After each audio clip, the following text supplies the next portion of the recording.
everyone, it is Shipwreck Samantha here, and today I'm going to be teaching you how to draw mermaid scales.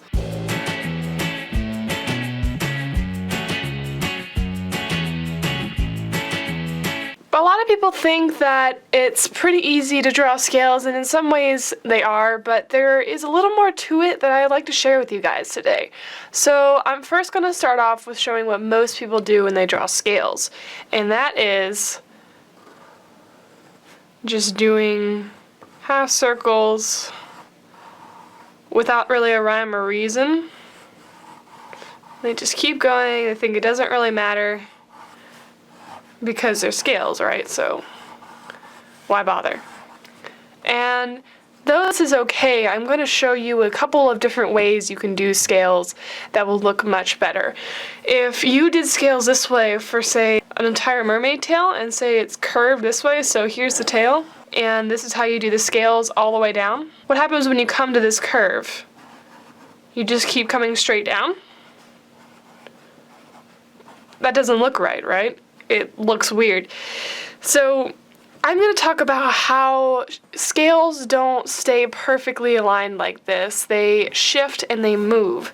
So when I draw scales, let's say this is the tail I'm filling in scales for. As I'm coming down to this corner, I allow these scales to show more and these to show less. Let's give an example of what this is going to look like if the scales shift and move. So instead of going in perfect rows, I'm going to kind of do a diagram. So let's say this is the tail that's curving to the side. The scales are going to come straight when they come down here, but they're going to begin to move and turn when they come around this way. I don't draw these guidelines when I do the scales, but this is sort of to give you an idea of the way the scales are going to shift and move. So I'm doing these really big so you can see them. How on this side, I'm going to make them pretty big, but as they come down here, you're not going to see as much of the scale. The size of the dip isn't smaller, it's how much area you see here. So instead of making them small like this, you just make them small like this. So instead of doing this is smaller, you just make them smaller this way, to where you just kind of see the tip of the scale. So coming down here, it's the same thing. And now it's starting to straighten out, so you'll go back to the normal straight pattern scale drawing. And that's kind of how they shift and move. Let me get a clean piece of paper. And now we're going to move on to different shapes of scales. So there is the traditional, like I was showing you, like these. But you can try different shapes. You don't have to stick to a specific type of scale. There are some people that just do circles. And while this texture is okay, I would say I wouldn't recommend this for scales. This is just trying to give you different varieties. This type of scale is what you would see more on a reptile, like an alligator or a lizard, so I wouldn't really recommend this for fish, but this is just to give you more options. Another type of scale you could do is more of a diamond shape, where you can allow them to be pointed. And again, though this method of scales could work as well, this is also something you would be more likely to see on an alligator or some sort of reptile. This is going to be the most common type of scale you're going to see on fish. So now that we've kind of covered how they shift and move and also the shape of the scales, I'm going to talk about shading, and I'm going to use this as an example. For shading scales and highlighting, there's something you're going to want to focus on, and that is you can add a tint to the scales by shading the center. So imagine it kind of being dented a little in the center, and they kind of have a tint to it. And so this is kind of to make it more highlight on the outside.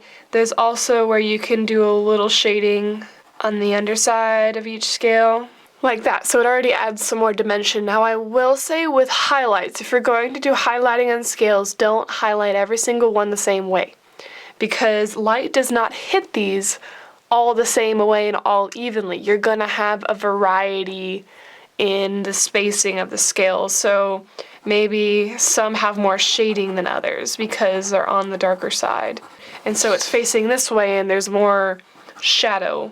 Now we're going to apply this to what it would actually look like on a tail. Here's my little doodle we're going to use as an example. If you're doing a full body drawing, I would challenge you to even try to not even draw every single scale, because if you want the focus to be on the mermaid's face, you don't want a ton of detail down here that's going to draw your eye away from that focal point. So you could even try a few scales here and there. And this is just a hint towards the fact that there are scales, but you don't have to fill them all in, because this, if you look at this, you don't say, oh, there's only a few scales on the tail. You still know they're all there, but because that's not the first thing you want the viewer of your drawing to see, then you just don't have to fill them all in. So I'll show you a comparison to what it looks like once you fill all the scales in. Alright, so this is what it would look like if you filled in all the scales, and you can tell it really gives it a completely different look than if you were just doing this and kind of hinted towards the idea of some scales. And I'm going to take this a step further and kind of apply some of the shading I showed you here to this tail. Alright, so you can see adding the tint like I was showing over here takes it a step farther. So you can see how much more attention this gets when you do the detail of every single scale. And I'm going to put on top of here a picture of my painting Siren Sky, which is in my intro, where you can see where I did draw all the scales, but I made sure not to do too much detail, to not draw too much attention to the scales in the painting, because I wanted the focus to be on the mermaid's face. And so I still did draw the scales in, but I didn't make the lines around the scales too dark in contrast to the color of her tail, as well as you can see how I did the highlights very scattered. And so it's all a balance of what look you're going for and really how much, what different the types of scales and how much attention you want to bring to the tail itself. So those are my basic tips on how to draw scales. I hope this was helpful for you. If it was helpful, be sure to give this video a like. And if you're new around here, I create new art videos every single Friday. I do a lot of tutorials, and I'm here to share what I know and learn as I go. So if you want to join my pirate crew, be sure to subscribe right there down below.